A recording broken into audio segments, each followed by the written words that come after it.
मेहता का उल्टा चश्मा। भिड़े सब क्या हो रहा है? मैं क्या करूं मेहता साहब, मैं बहुत परेशान हो गया। भिड़े देखो, तुम्हें तकलीफ हो रही है, मैं इस चीज से इनकार नहीं करता, लेकिन बच्चों के पेरेंट्स को भी तकलीफ हो रही है। और तुमने कभी सोचा है इन बच्चों को इस ऑनलाइन पढ़ाई की वजह से कितनी तकलीफ हो रही होगी, कितने परेशान होंगे वो? जानता हूं मेहता साहब, लेकिन मैं क्या करूं? भिड़े देखो, तुम शिक्षक हो, मैं तुम्हें क्या समझाऊं दोस्त, लेकिन हर सिक्के के दो पहलू होते हैं और इस वक्त तुम सिक्के का एक ही पहलू देख रहे हो, दूसरा पहलू नहीं देख रहे हो। मैं समझा नहीं आप क्या कहना चाह रहे हैं। मेरे बच्चों की मनस्थिति को समझने के लिए तुम्हें बच्चों के दिल में उतरना पड़ेगा, उनकी दृष्टि से सोच के देखो। मेरे इस ऑनलाइन पढ़ाई की वजह से बच्चे क्या क्या मिस नहीं कर रहे हैं। स्कूल की पढ़ाई मिस नहीं कर रहे हैं। स्कूल में जब बच्चे आते जाते हैं तो बहुत सारे क्षण ऐसे होते हैं जिन्हें बच्चे मिस कर रहे हैं। वो रिसेस की घंटी में दौड़ के बाहर आना, वो सबका एक साथ खेलना कूदना, वो स्कूल बस में आना जाना, साथ वाले बच्चों से लड़ना झगड़ना, बातें करना, शेयर करना, स्कूल ग्राउंड में खेलना, कितना मिस कर रहे हैं बच्चे। इस ऑनलाइन पढ़ाई ने तो बच्चों के स्कूल को एक स्क्रीन बना के रख दिया है मित्र, और बच्चे इस माहौल में कैदी की तरह बनकर रह गए। मैं समझता हूं मेहता साहब, लेकिन बच्चों को पढ़ाई तो करनी पड़ेगी ना। नहीं, पढ़ाई तो करनी पड़ेगी ना, इस बात से कहां इनकार है भिड़े, लेकिन पढ़ाई का तरीका बदल गया है, अंदाज बदल गया, तो हमें भी अपने सोचने का तरीका बदलना चाहिए। तुम एक बार वो बच्चे बन जाओ जो ऑनलाइन क्लास में, और उस बच्चे की तरह सोचो। भाई बच्चों को सबके साथ पढ़ने में मजा आता है। क्लासरूम में कितने सारे बच्चे होते हैं, साथ में खेलते कूदते पढ़ते हैं, और कुछ समझ में ना आए तो टीचर से बात कर लेते हैं और अपने साथी से शेयर कर सकते हैं। लेकिन ऑनलाइन क्लासेस में कहां संभव है भिड़े? पर देखो भिड़े, समझने की कोशिश करो। बच्चे इस ऑनलाइन पढ़ाई की वजह से पूर्णतः मोबाइल पे, लैपटॉप पे निर्भर हो गए, और इस वजह से इंटरनेट, सोशल मीडिया, गेम्स। जब बच्चे पूर्णतः इसी तकनीक पे निर्भर हो गए तो फिर क्या किया जाए? भाई इंटरनेट के जितने फायदे हैं उतने नुकसान भी है। तो बच्चों का दिमाग तो इन चीजों में चलने लगा।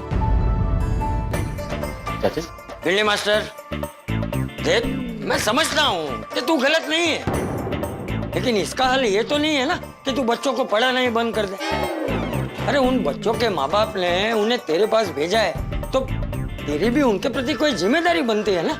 बिल्कुल। तू ऐसे परीक्षा के वक्त ही उनको पढ़ाना बंद कर देगा तो तेरा कितना नाम खराब होगा, ये सोचा है तूने?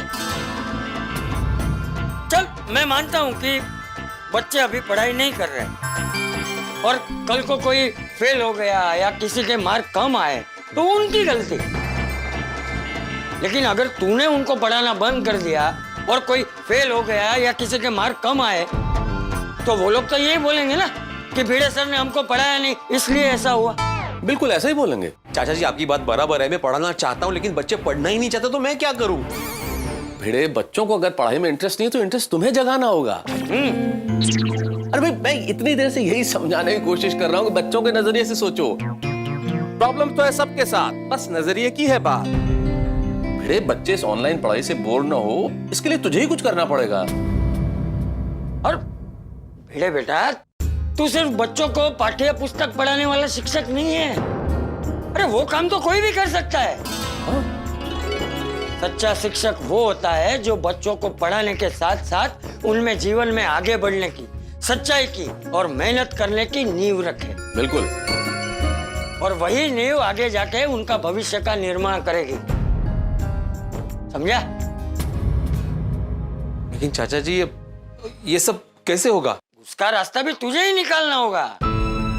देख भिंडी मास्टर, ये समय अभी पहले जैसा नहीं है, बदल गया है, और उसके साथ साथ परिस्थितियां भी बदल गई है। इन परिस्थितियों में तुझे बच्चों के प्रॉब्लम को समझकर उनको पढ़ाना होगा, और उसके लिए सबसे पहले तुझे बच्चों के मन को पढ़ना होगा।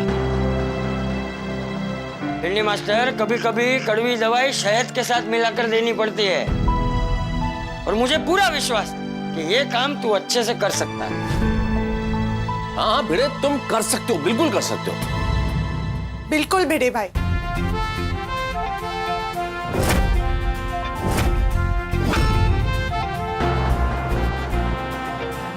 मेहता साहब, चाचा जी,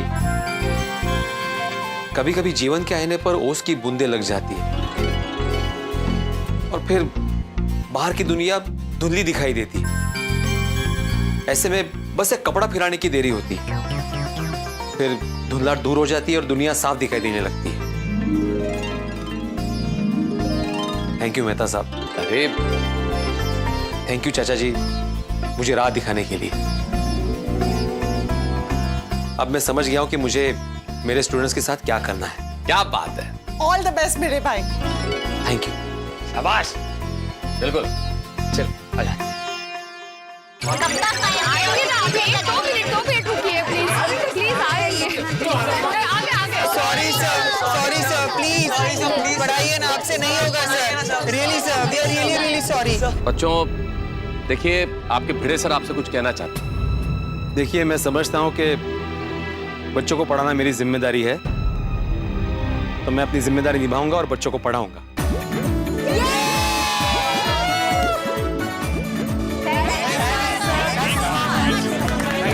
थैंक यू सर। मैं जरा बच्चों के साथ अकेले में कुछ बात करना चाहता हूं। बच्चों, मेरे साथ जरा क्लब हाउस में आना। हाँ, जाओ बेटा।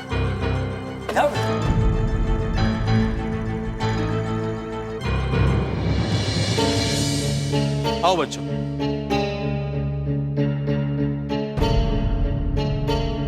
आओ, आ जाओ, आ जाओ, आ जाओ, आ जाओ।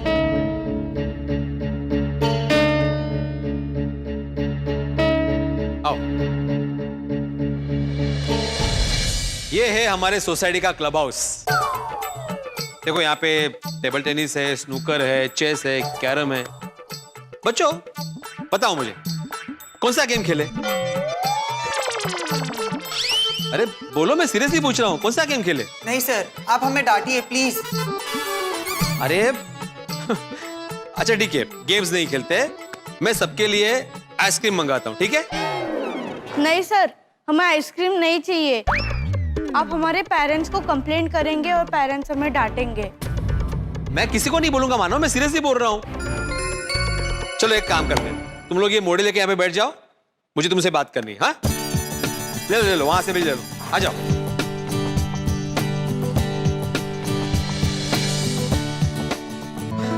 बच्चों, सबसे पहले तो मैं आप सबको सॉरी बोलना चाहता हूं। I am sorry.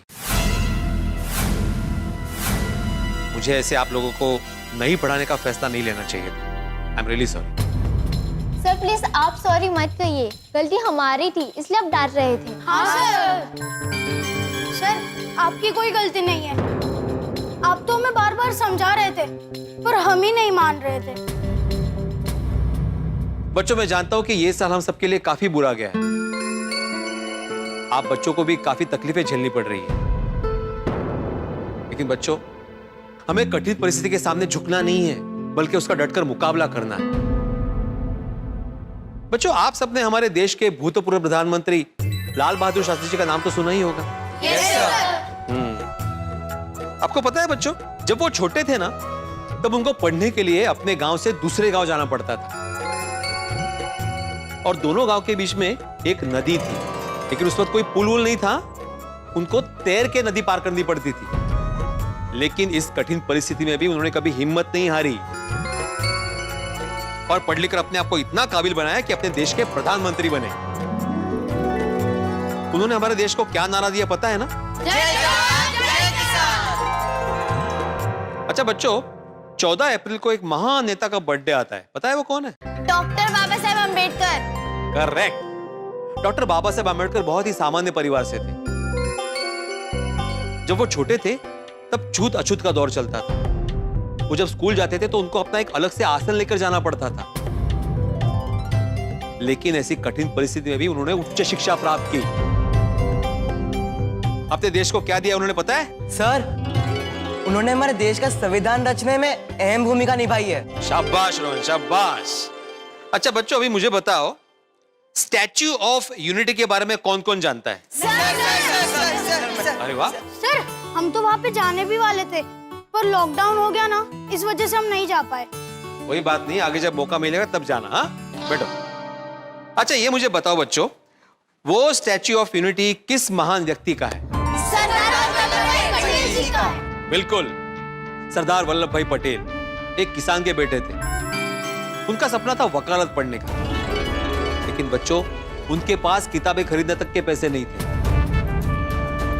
फिर भी उधार की किताबें मांगकर वो पढ़े और वकालत की डिग्री हासिल की। उन्होंने हमारे देश के लिए क्या किया पता है? सर, उन्होंने छोटे छोटे रजवाड़ों में बटे हुए हमारे देश को एक किया था। यस, बिल्कुल मानसी, बिल्कुल। आप लोगों को प्रेमचंद जी के बारे में बताता हूँ। प्रेमचंद जी जब 7 साल के थे तब उनके माता जी का, और जब वो 16 साल के थे तब उनके पिताजी का स्वर्गवास हो गया। उनका जीवन बड़ा ही संघर्षमय रहा, लेकिन फिर भी उन्होंने खूब साहित्य पढ़ा और एक बड़े साहित्यकार बन गए। अच्छा बच्चों, डॉक्टर APJ अब्दुल कलाम जी को तो आप जानते ही हो। हाँ सर। ये सर हमारे देश के भूतपूर्व राष्ट्रपति और मिसाइल मैन। बिल्कुल बिल्कुल। आप लोगों को पता है बच्चों, उन्होंने अपनी प्राथमिक शिक्षा पूर्ण करने के लिए अखबार तक बेचे। आज भी ऐसे बहुत सारे बच्चे हैं जो पढ़ाई पूरी करने के लिए काम करते हैं, अखबार बेचते हैं, जिनके पास लैपटॉप नहीं है, कंप्यूटर नहीं है, बस एक छोटा सा मोबाइल है जिसपे वो पढ़ते हैं। उनका घर छोटा है, घर में बहुत सारे लोग हैं, लेकिन फिर भी वो पढ़ते हैं। लेकिन बच्चों, आपके पास 2-2 मोबाइल है, लैपटॉप है, कंप्यूटर है, पढ़ने के लिए अलग से कमरा है, अच्छी खासी फैसिलिटीज है। इतनी सारी फैसिलिटी होने के बाद भी आप ना पढ़ने के बहाने ढूंढते हो, ऑनलाइन क्लास में चैटिंग करते हो, पढ़ाई पे ध्यान नहीं देते। आप लोगों को लगता है आप सही करते हो?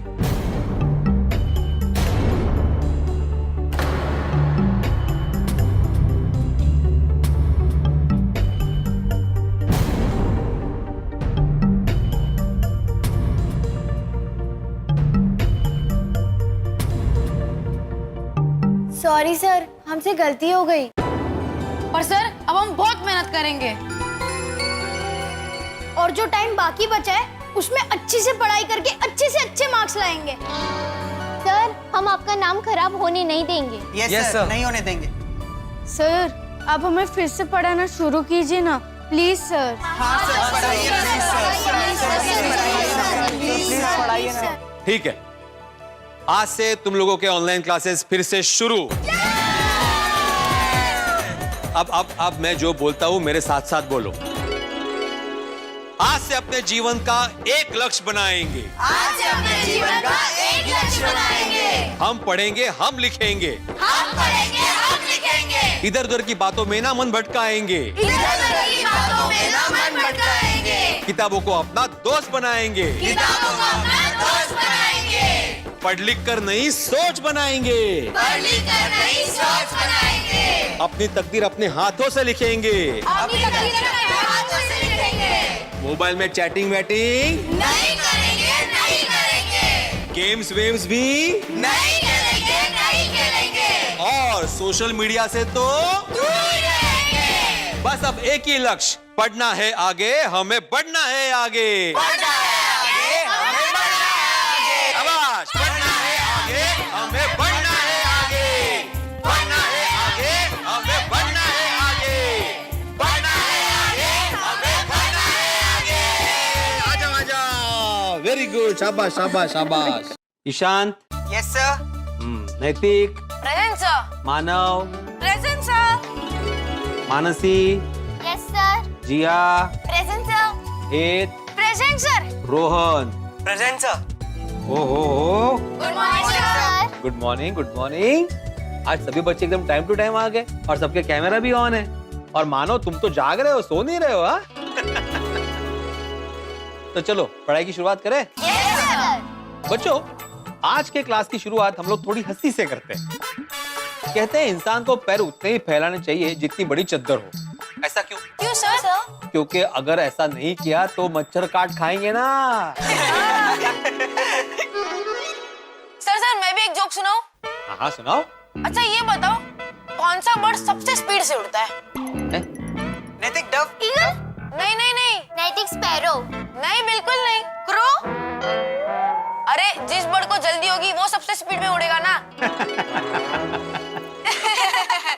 चलो अभी पढ़ाई करें। मैं एक जोक सुनाता हूँ। अरे अच्छा ठीक है। एक क्लास में ना टीचर ने बच्चों से पूछा कि फल के नाम बताओ। तो एक बच्चे ने ना एप्पल, मैंगो, बनाना ऐसे फल के नाम बता दिए।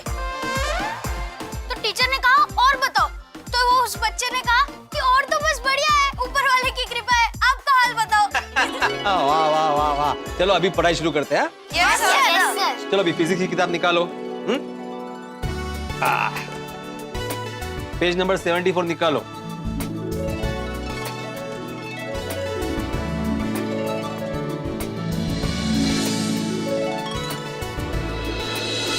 तो आज का होमवर्क कंप्लीट चाहिए मुझे कल। Yes sir. चलो okay, bye bye bye bye bye bye.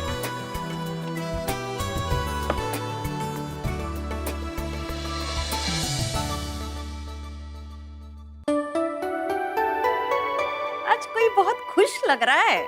देखा है, अरे आज ऑनलाइन क्लास में बहुत मजा आया। अगबे, कहाँ जा रही हो? नहीं गैलरी में। क्यों? नहीं वो देखने जा रही हो कि सूरज दादा कहीं आज पश्चिम से तो नहीं निकले हैं। बसा बसा खाली बसा। माधवी, सूरज अपनी दिशा कभी नहीं बदलता। हाँ, लेकिन इंसान अपना नजरिया बदले तो बहुत कुछ बदल सकता है। हे मत करे। क्या है ना माधवी, आज तक बच्चों को मेरे नजरिए से देखता था, समझता था, लेकिन अब मैं उनको उनके नजरिए से देखने लगा और समझने लगा। तभी बच्चों को इतना हंसा रहे थे आप। हाँ, एक बात मैंने जान ली है माधवी, अगर बच्चों को खुश रखो ना तो उनका पढ़ाई में इंटरेस्ट और बढ़ता है। हाँ मैंने देखा, बच्चे काफी इंटरेस्ट लेकर पढ़ रहे थे। हाँ, क्योंकि उनके नजरिए से पढ़ा रहा था ना मैं उनको। वैसे माधवी, हमारे जमाने में क्या था, छड़ी लागे छम छम, विद्या यही घम घम।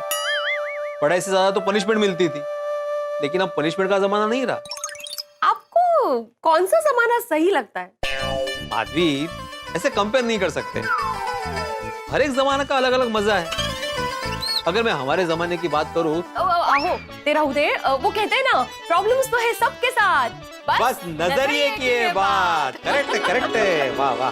चलो अच्छा है तारक कि भिड़े भाई भी मान गए और बच्चे भी समझ गए। उलझी हुई परिस्थिति सुलझ गई। सिर्फ सुलझ ही नहीं गई अंजलि, और बेहतर हो गई। बहुत अच्छा हुआ, पेरेंट्स को, बच्चों को, सभी को अपनी जिम्मेदारी का एहसास हो गया, पता चल गया कि गलती कहाँ थी। वैसे एक बात बताऊं, मैंने बहुत सारे शिक्षक देखे, लेकिन भिड़े जैसा नहीं देखा। श्रेष्ठ शिक्षक है, कितना जिम्मेदार है। ये बीच में सब कुछ हो गया वो बात अलग है, लेकिन गौरव है भिड़े हमारा। अब भिड़े बहुत अच्छे से पढ़ाएगा बच्चों को, और बच्चों के एग्जाम और बेहतर होंगे, बहुत अच्छे से होंगे। वैसे तारक, इसमें थोड़ा सा क्रेडिट तो आपको भी जाता है। कैसे? अरे आपने उन्हें इतनी अच्छी तरीके से समझाया, तब वो माने। मैंने कोई बहुत बड़ा काम नहीं किया अंजलि, और भिड़े को समझाने वाला मैं कौन होता हूँ भाई? भिड़े खुद समझदार है। वैसे तारक, भिड़े भाई कुछ ज्यादा ही गुस्सा नहीं हो गए थे? क्या है कि वो लोग जो अपने फर्ज के लिए बड़े जिम्मेदार होते हैं, वो थोड़े से जज्बाती हो ही जाते हैं। उन्हें लापरवाही बर्दाश्त नहीं होती, और काम में जरा सी लापरवाही हो, जरा सी दिक्कत हो तो फिर गुस्सा आ ही जाता है। तो भिड़े को भी आ गया गुस्सा, लेकिन फिर समझाना तो पड़ता है। क्या है ना कि ऐसे लोगों को समझाने का तरीका थोड़ा सा अलग होता है, बस वही मैंने किया। उल्टे चश्मे से समझा दिया तो भिड़े को समझ में भी आ गया, और सब अच्छा हो गया। पेरेंट्स और स्टूडेंट्स को भी एहसास हो गया कि एक्चुअली गलती कहाँ पर है, और हैप्पी एंडिंग हो गई। हाँ अंजलि, मुसीबतें चाहे लाख आए, पर मुसीबतों के बाद खुशी आनी चाहिए। और चेहरे पे चाहे कितनी ही चिंता की शिकन क्यों न हो, अंत में चेहरे पे हंसी छानी चाहिए। और दुख के बादल छट जाएं, सुख की रोशनी होनी चाहिए। जंग चाहे कितनी भी बड़ी हो, अंत में जीत की चांदनी होनी चाहिए। वाह। और दिन भले ही हालात से लड़ने में गुजरे, रात में नींद सुकून भरी होनी चाहिए। किसी से मनमुटाव कितना भी हो, पर आखिर में उसके लिए अपनापन होना चाहिए। और जरूरतमंद चाहे अपना हो, पराया हो, लेकिन जितनी हो सके उसकी मदद होनी चाहिए। राह भूले को भले ही मंजिल तक ना पहुंचा पाए, पर उसे मंजिल की राह जरूर दिखानी चाहिए। क्या बात है। और जहाँ अंधेरा हो वहाँ रोशनी, जहाँ ज्ञान हो वहाँ ज्ञान ले जाना चाहिए। बच्चों बुजुर्गों को प्यार, और स्त्री को हक और सम्मान मिलते रहना चाहिए। बिल्कुल सही कहा अंजलि। दोस्तों, ये दौर कोरोना का दौर है, महामारी का दौर है। हम सबके लिए धैर्य, संयम और परीक्षा की घड़ी, और हमें पूरे धैर्य के साथ इस लड़ाई को लड़ना है और जीतना भी है। और बच्चों, आपसे खास तौर पे कहना चाहता हूँ, आपके लिए पढ़ाई और परीक्षा बेहद जरूरी है। पढ़ाई ढंग से कीजिए, अच्छे से परीक्षाएं दीजिए और जिंदगी में आगे बढ़िए, क्योंकि ज्ञान का कोई विकल्प नहीं होता। अगर आपके पास ज्ञान है तो आप जिंदगी की हर लड़ाई बहुत आसानी से लड़ सकते हैं। और हाँ, ये परिवर्तन का दौर भी है, तो आप सभी से कहना चाहता हूँ कि नई तकनीक अपनाइए।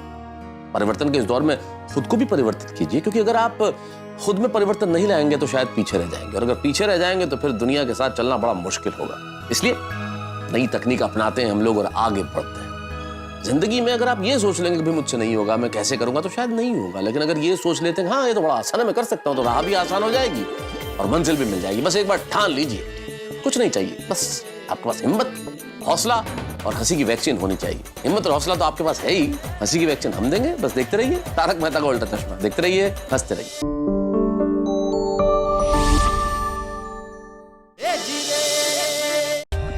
For more updates, subscribe to our channel, click the show links and enjoy watching the videos.